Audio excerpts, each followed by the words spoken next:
This two fake HOA cops, the one crawling on the floor and the one whose shirt I'm holding in my fist, broke my wife's arm. 5 minutes later, both of them were face down in the dirt, regretting every second. Before we dive in, comment which country you're watching from. Let's see how far this story travels. To understand how this happened, you need the backstory. Because this wasn't random violence. This was planned by someone who thought she could hide behind a board title. Her name was Julie Hargrove, the HOA vice president. Not the real president. No, Julie was doing all of this behind his back, running her own personal dictatorship in Willow Creek Estates. And she hated my wife, Gladys. Gladys is the kindest woman you'll ever meet. Quiet, gentle, soft-spoken, always smiling. She checks on elderly neighbors. She bakes for kids on the street. She's never raised her voice at anyone. She's the definition of harmless. Maybe that's exactly why Julie targeted her. Because bullies love the ones who don't fight back. It started subtle. A warning for a flower pot on the porch railing. A notice because our Halloween lights were still up on November 2nd.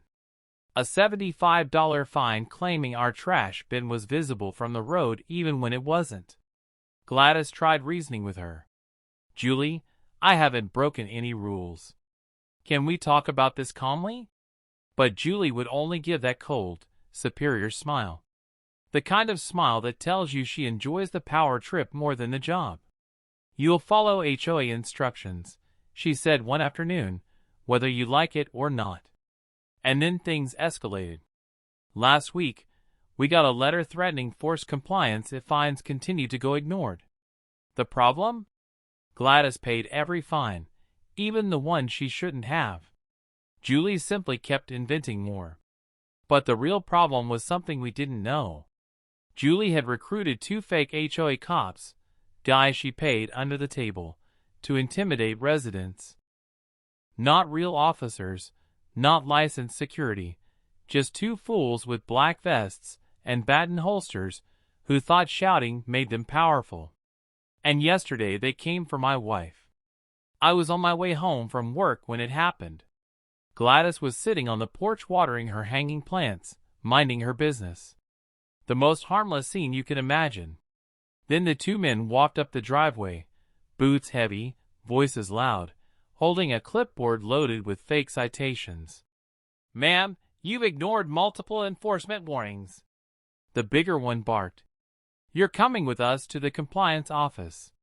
Gladys stood up, gripping her cardigan. Sir, there is no HOA compliance office, and you have no right to touch me.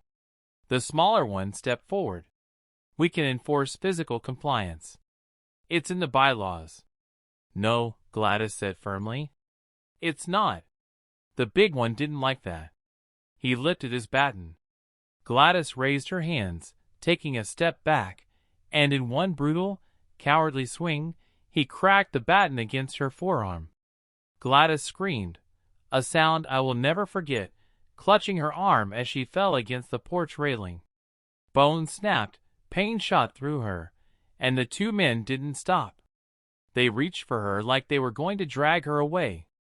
That's the moment I turned onto the street. That's the moment I saw my wife holding her broken arm, crying, backing away. And that's the moment something inside me broke too, because those 2 fake cops had no idea they were about to meet a husband who doesn't hesitate. Gladys was on the ground, curled up, clutching her arm, tears streaking down her cheek. And standing over her were the same 2 fake HOA cops. One holding a baton, the other grinning like he enjoyed what he just did. My chest didn't heat up. It froze. Every bit of FBI training I'd ever had slid into place, like a loaded magazine. Hey, I barked. Both men spun around. The tall one, the baton guy, still held the weapon in his hand. The other one, the crawler-to-be, took one step back like he knew he'd made a mistake, but was too stupid to admit it. Gladys managed to choke out. He broke my arm. They tried to drag me to their office. That was all I needed. My fists tightened inside the chain I'd been carrying from the truck bed. Heavy, thick, the same one I used to secure equipment. It wrapped around my knuckles with a metallic clink. "What's this?" Benton Guy sneered. "You going to play hero? Your wife ignored fines." She resisted. "We're authorized to detain." I didn't let him finish. I charged fast. Explosive. Before he could lift the baton again, my left hand wrapped in steel slammed across his jaw. His head snapped sideways, like someone yanked his skull by the hinges. He stumbled, spit flying, knees wobbling. He tried to swing the baton blindly. Huge mistake. I ducked, drove my shoulder into his ribs, and took him down hard onto the gravel. The air shot out of him in a grunt that wasn't human. He tried crawling away. I grabbed his ankle and yanked him back. The chain-wrapped fist came down once, twice. The third hit cracked bone. His body went limp. He wasn't unconscious. Not yet. But he wished he was. That's the man who would soon be crawling in the dirt. The second fake cop finally found his courage and came running at me with fists up. I met him halfway. He swung wild. I parried, grabbed his wrist, twisted hard. A pop, a scream. Before he could recoil, I planted a knee straight into his gut. He folded instantly, wheezing like a punctured tire. He tried to backpedal, but I was already on him, hands gripping his shirt, yanking him forward until our faces were inches apart. "You broke my wife's arm," I growled. He shook his head frantically. It was him. I didn't. I slammed him into the fence hard. The chain rattled as I cocked my arm back. One punch straight to the ribs. They cracked under my knuckles. He collapsed, unable to stand, arms hugging himself as he whimpered on the ground. The first guy was still crawling for the street. I walked him down step by slow step until I planted my boot on his back and ended the fight with one last deliberate strike. Silence. Just two grown men laid out in the dirt, groaning, broken and terrified to breathe. Gladys, holding her arm to her chest, whispered, "Are they alive?" "Yeah," I said, steady and cold. "But they're done." If you're enjoying this HOA story so far, like and subscribe, because the story is only going to get better. The chain around my knuckles was still warm from the punches I'd thrown when I finally stepped back from the two fake HOA cops lying in the dirt. One unconscious, the other wheezing, clutching his ribs like they were shards of broken glass. Gladys was holding her arm to her chest, shaking, tears in her eyes, but still strong enough to whisper, "I'm okay. I'm okay. Just call someone." I took a breath, wiped the blood off my jaw, and dialed 911. 911? What's your emergency? This is self-defense, I said plainly. Two individuals posing as HOA enforcement assaulted my wife on my property. One used a baton and broke her arm. They're down. Send police and EMS. I didn't bother to sugarcoat it. I wanted the facts on record immediately. Within minutes, sirens sliced the air. Two patrol cars rolled up fast, doors opened, hands hovering near holsters. The lead officer, Sergeant Miller, stepped forward cautiously. "Sir, step away from them, hands where I can see them." I raised both hands slowly, the chain dangling from my fingers. "Turn around for me," he ordered. I did, calm, compliant. I'd trained half of the procedures they were using. As he started patting me down, I said evenly, "You'll want to hear the whole story before you make any decisions." "We will," Miller said. "Do you have ID?"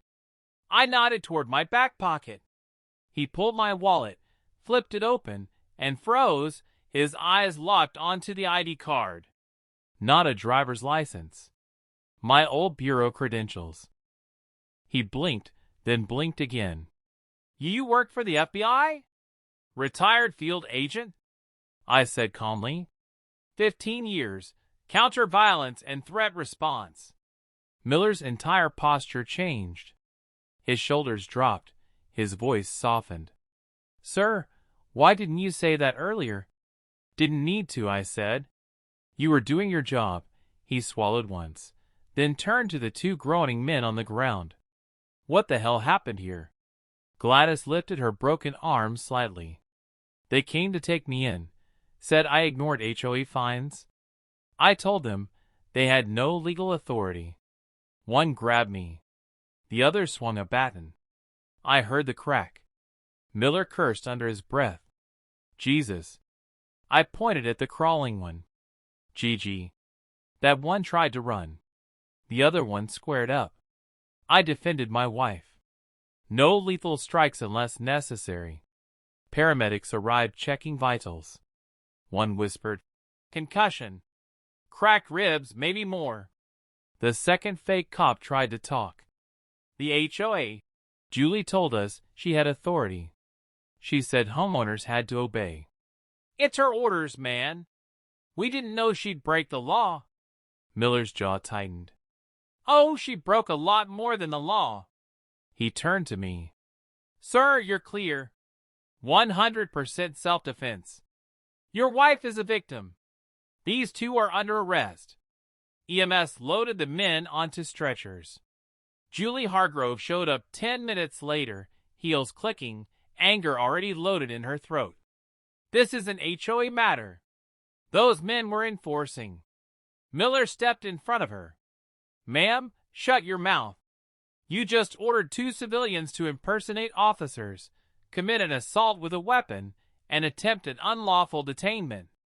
You're going to jail, Miss Hargrove." He cuffed her right there on my driveway. Gladys leaned against me, tears finally breaking free. I kissed her forehead. "It's over," I whispered.